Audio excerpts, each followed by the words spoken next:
Donc sur ce dossier, Monsieur le Président, nous soutenons évidemment l'électrification de la ligne Paris 3. Mais si je pouvais résumer en 3 mots ce dossier, désengagement de l'État.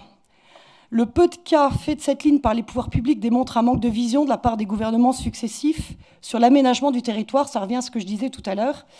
Enferrés par des contraintes budgétaires colossales, les CPER et tous les projets d'envergure auxquels l'État souscrit et pour lesquels les gouvernements s'engagent font les frais d'une gestion budgétaire nationale absolument désastreuse depuis des décennies. Une fois de plus, ce sont les Français qui en pâtissent, les Lorrains, les Alsaciens, les Champenois et les Ardennais.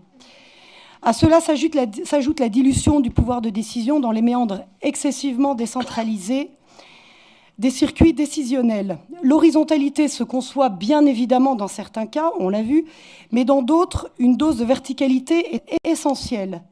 Et la contrepartie de cette décentralisation, c'est la difficulté à trouver des consensus et donc on arrive à une efficacité parfois pour le moins limitée. Terminons en relevant que dans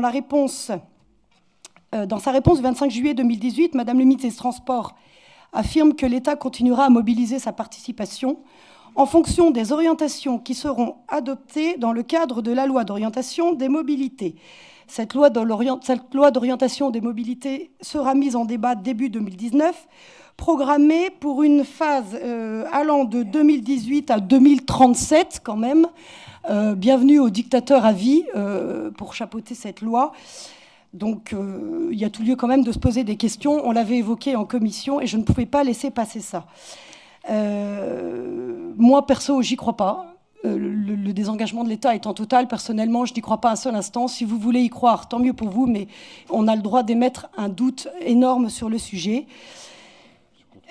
Moi, je ne peux pas m'empêcher de constater que vous déplorez les conséquences dont vous chérissez les causes, des conséquences qui frappent nos concitoyens concernés par cette ligne.